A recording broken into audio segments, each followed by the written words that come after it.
Welcome everyone. My name is Kelly Marino. I'm here with Esri and I would like to welcome you to the Maritime Modernization webinar.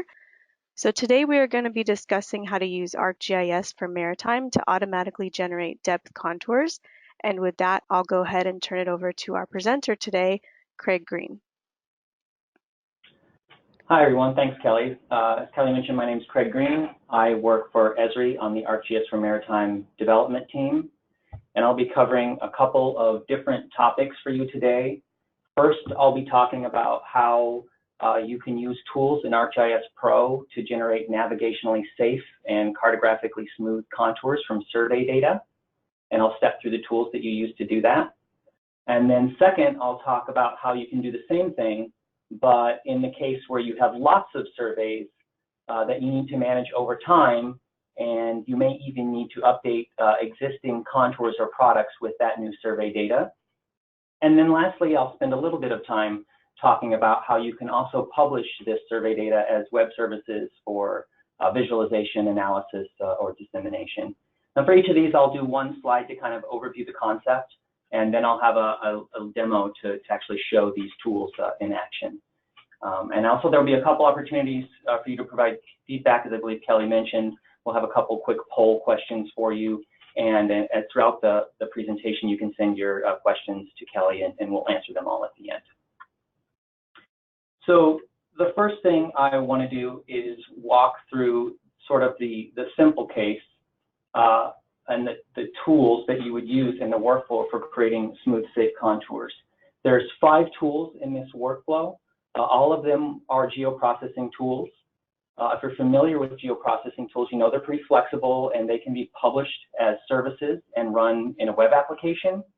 You can run them outside the desktop application completely, and they can run as like a scheduled task every night at midnight, for example. Or you can string many of them together in the desktop to create one tool that runs and performs several functions at once. And I'll show you a couple examples of sort of all of those things today. The first of the 5 tools that we'll be using in this workflow is the ASCII 3D to feature class tool that converts XYZ to a multi-point feature class. Now, why am I using XYZ? Mostly because that's the most common output, at least that I run into, but that comes out of survey acquisition and processing applications. But ultimately, I don't really care what the input is. It could be raster, it could be LiDAR, but what we need to do is from there is generate a TIN, or triangulated irregular network. Most of you are probably familiar with what a TIN is, but it's a vector triangulated network that's generated from the XYZ points that we've converted to a multi-point feature class. TINs are good in this case because with survey data especially, they preserve the original point spacing, which could be irregular in survey data, so it maintains that precision of the points. This is relevant when you're working with a single survey, like we'll do in this first demonstration, where the point spacing can vary, but it's especially relevant in the second case I'm going to demonstrate, where you'll have multiple surveys with various resolutions that you're trying to combine. And then the next tool, because maritime surveys are often not rectangular, you can get triangulated connections between points that you don't really want. We're going to define the exact shape of the survey using the Delineate TIN Data Area tool. Now, these first 3 tools are all available in the 3D Analyst extension. And then the 4th tool we're going to use is available with ArcGIS for Maritime Bathymetry in ArcGIS Pro 2.4. And this tool does a shallow bias, cartographically smoothing of the TIN. So it's actually smoothing the z-values of the TIN. So as you'll note here, we haven't even created contours yet. So we're not smoothing the contours themselves. We're smoothing the surface. And this will ensure that the contours don't self-intersect and they don't intersect other contours, which would leave you with good topology for generating depth areas should you need to generate depth areas. And then lastly, the 5th tool is also a 3D Analyst tool, and it's the Surface Contour tool, which allows you to create contours at whatever interval you want to. So these are essentially the 5 tools that you need to generate contours from survey data. Again, your first tool may be different based on the format of source data that you're using. If you have LiDAR data, you might use the last to 10 tool, or if you have bathymetric attributed grid or bag data, maybe you're going to use the raster to 10 tool, but which would actually remove one of the tools from this 5-step workflow, and you'd have a 4-tool workflow. But it's essentially a 4 or 5-step process. So I think the first thing I'll do here is I guess I'll go ahead and walk through this, a demo of this in action. And what you're looking at here is a blank project in ArcGIS Pro. And I'm going to step through the 5 tools that you can use in Pro here to make safe, smooth contours. So let me go to my geoprocessing pane here. And the first couple tools are under the 3D Analyst extension. We have the ASCII 3D to feature class tool, which will convert our XYZ to points. And then once we have that point data set, also under 3D Analyst, we need to create a 10. So that's under the 10 tool set. You can see the Create 10 tool here. And then once we've generated that 10, again, because it might not be a rectangular in shape, we need to delineate that 10 data area using the Delineate 10 Data Area tool to define the exact shape of the survey. And then once we've got a delineated 10, we'll use our new tool that's available in Maritime Bathymetry at 2.4, which is called Smooth Bathymetric 10. And this smooths, again, the Z values and the points that make up that triangulated network.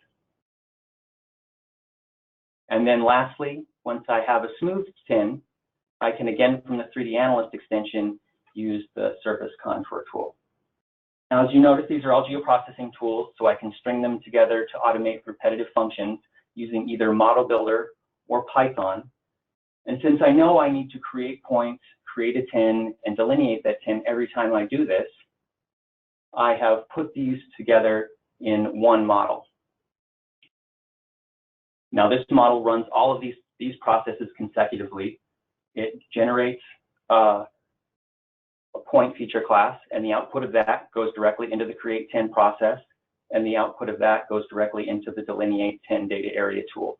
Now, I could have added the Smooth tool here and then the Create Contour tool, but I wanted to first create just a 10 and then create raw contours from that so I can show the difference between the contours created from the smooth surface and from the unsmooth surface.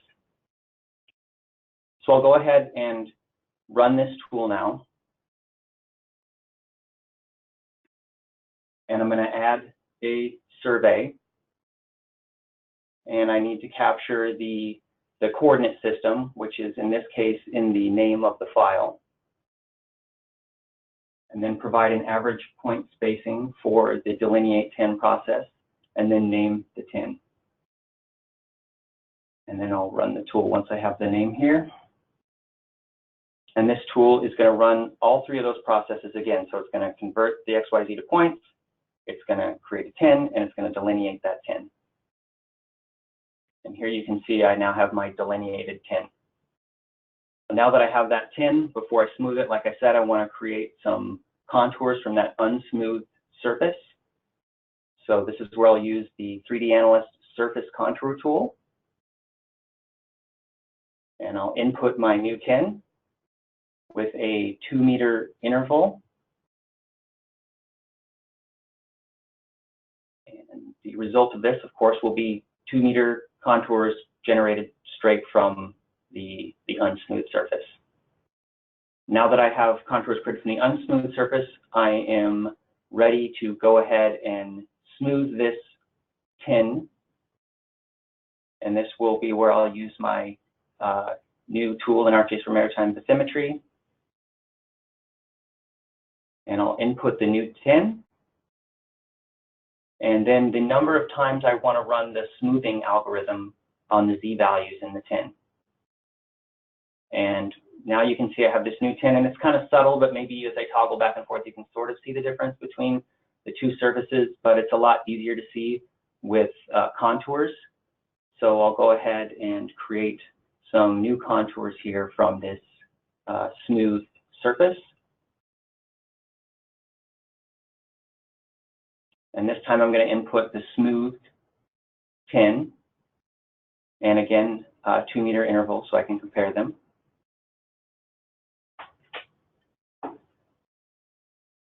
And as I zoom in here for you, you can see the difference here between the blue contours, which were generated from the unsmoothed surface, so they're raw, and then the contours in sort of red there that were generated from the smoothed, or the surface that had been smoothed 3 times. And one other thing that's interesting to note here, or important to note, is that the contours, as you can see, are all smoothing in the same direction. And they're smoothing in a shallow, biased direction. Now, those are the 5 tools that you use to create smooth, safe contours in ArcGIS Pro. If your input is raster or LiDAR, you might start with a different tool, but that's essentially the simple case.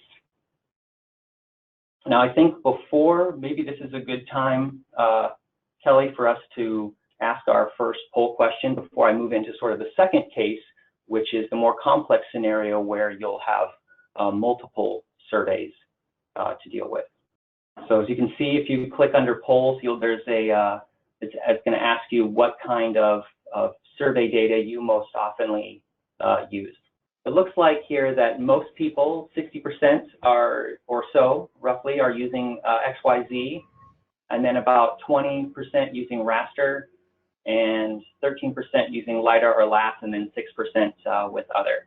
And so, as I mentioned, if you are not one of the 63% using XYZ, if you're using LiDAR or LAS, there is a LAS to tin tool that you can use that will actually cut out one of the steps in this process. And if you're using raster, let's say you're using a bag or GeoTIFF or something like that, you could use the raster to tin tool for this process. So as I mentioned, I want to kind of move on to sort of the more common, perhaps, but certainly more complex case where you don't just have one survey, you have multiple surveys that could all be overlapping. They're of probably various resolutions. They're not all the same resolution. You need to manage them over time, and you might need to update existing contours or existing products as new surveys come in. For this, we introduced this concept of a survey data management system that we call the bathymetric information system, but it's really just a simple geodatabase, and it contains a couple of things. One of them is it contains all the metadata or attributes of all the surveys that are in the database. Some of those might be the survey resolution, the date of the survey, the coordinate system of the survey, or any other custom metadata that you want to associate with your surveys can be stored in this database. It also contains a shape defining the extent of the survey, which we get from the Delineate 10 process, and it contains a reference to the survey. So it's not actually storing the survey, it's just storing a reference to that survey, and then we kind of can quickly go get it and retrieve it when we need it for any kind of processing. And there is actually a Python script tool that we've built, so it's very customizable depending on your own custom metadata that you might have. And this tool does all of these processes for you. So it captures all this information. It captures the metadata or attributes of your survey and adds it to this database. It captures the path or reference to the survey so that it can go retrieve it later. And it also generates and captures the survey footprint or extent of that survey. Now, because we have all this attribution associated with these surveys, we can use that metadata or attribution to create rules to extract that data or extract surveys based on their attribution. So an example might be that you want to create contours and you want to prioritize your survey date over the survey resolution. So the newest surveys always go on top.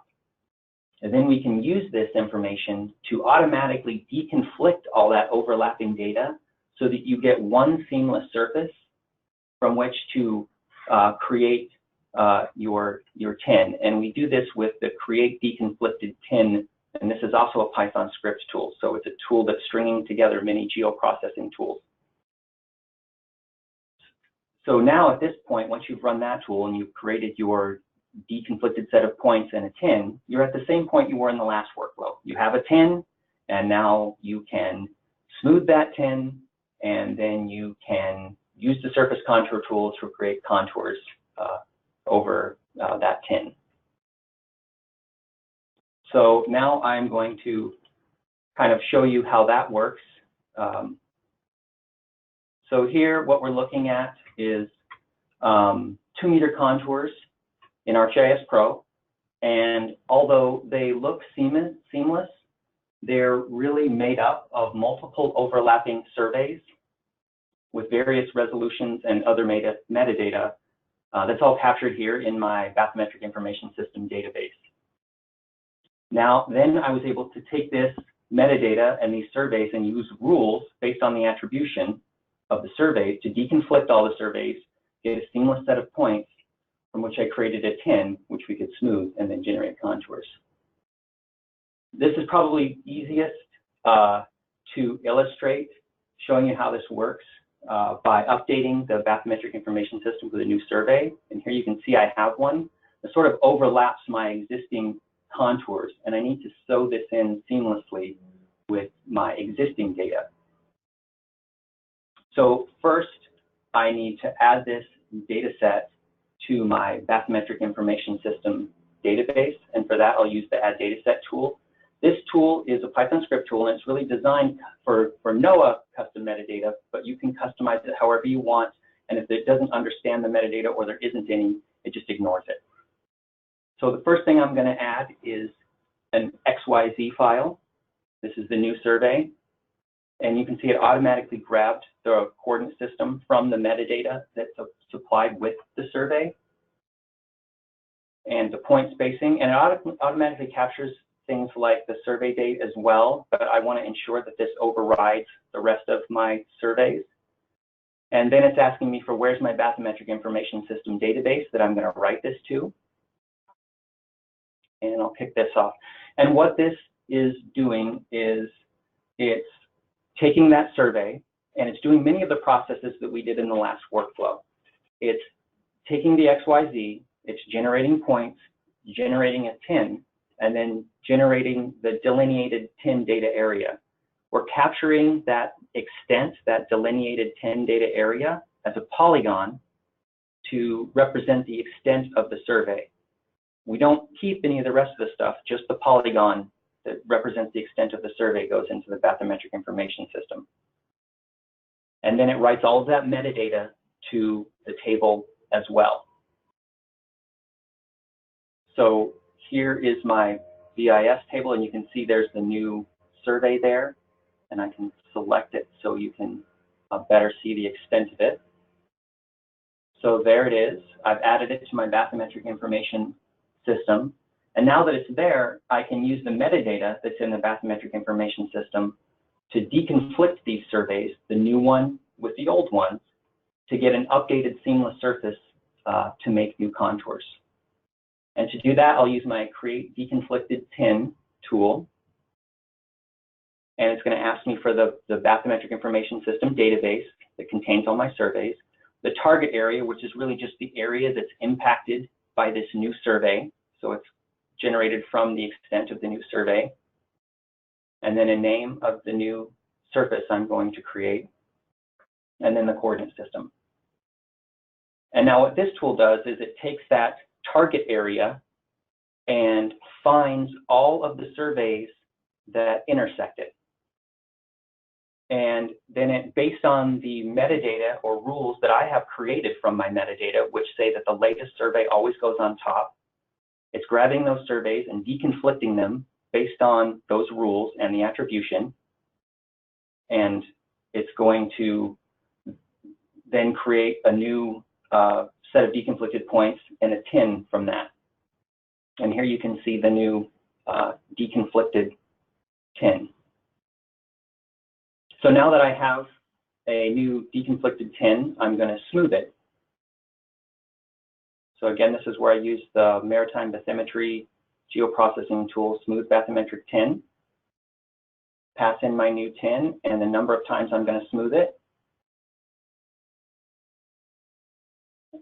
And again, this is smoothing the Z values of the tin in a shallow bias fashion. And you can see here, as I toggle back and forth, of the difference between the smooth tin and the unsmoothed tin. And now that I have a smooth surface, I'm ready to create contours from it. So again, I'll go to the 3D Analyst Surface Contour tool. And I'll input my new smoothed surface and 2-meter intervals again, and generate the contours. And here you can kind of see that my new contours do not a flawless job, but a very, very good job of edge matching my existing data, which allows you to easily update your existing contours and products.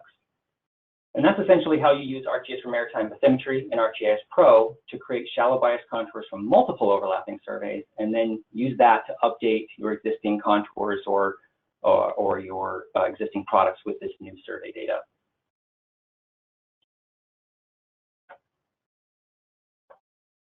So next, we've talked a little bit about what I've shown you here is sort of what's part of a much larger workflow that's focused heavily on automation. We've really focused on one small part of it, which is how you can use 3D Analyst and ArcGIS for Maritime Bathymetry to create cartographically smooth, navigationally safe contours from survey data.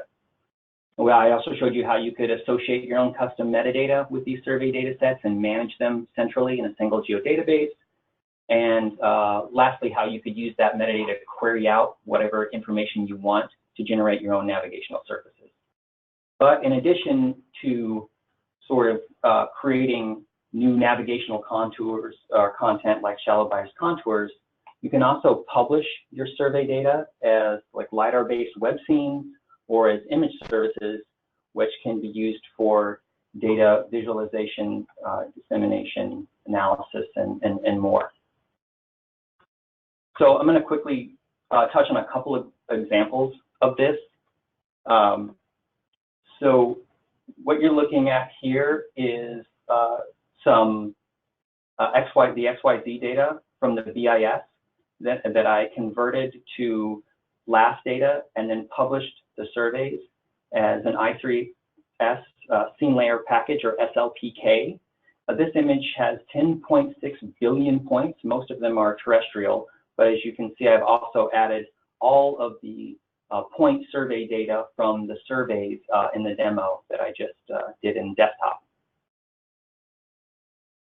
We also published a few iterations in this scene of the contours, so the unsmoothed contours and then the smooth contours.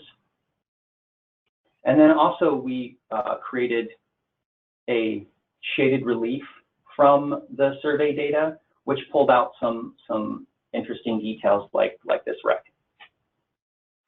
So this is one of the ways in which you can publish your bathymetric data. This is point data, point cloud data, and share it as a web service.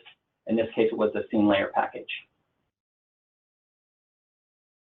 But there's also many types of elevation data services you can create from your bathymetric data. And in this case, we're looking at bags or bathymetric attributed grids that have also been published directly from my bathymetric information system database as an image service. We can also dynamically create a web app builder widget based on your custom metadata, which you can then use to filter and sort your surveys based on that metadata. And there are other widgets or web tools like this widget that allows you to download data once you've filtered it to what you want. So this data visualization, sharing, dissemination, there's a few of the things that can be done with your marine spatial data infrastructure. So there's the other things, like you can see here, there's the SLPK, so you can access this here. Here's the BIS filter demo.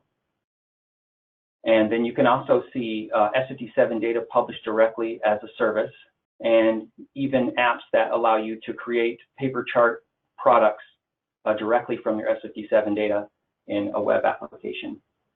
So for a link to these demo apps is all here from our Esri Hydrographic office organization. So all the web applications that I just showed you in the demo are all available. They're open and shared with everyone. So you don't have to sign into anything to go visit them and play with them. You can also visit our Maritime GeoNet page for more information. We blog there frequently. And for example, if you're attending the user conference in San Diego this year, there is a link to an agenda that focuses on maritime, oceans, and ports related activities there at the user conference. You can also contact the Maritime team by email at maritime@esri.com. This webinar has been recorded, so we'll email out that link so you can listen again and share back out to your colleagues if you wish. And with that, thank you everyone for participating.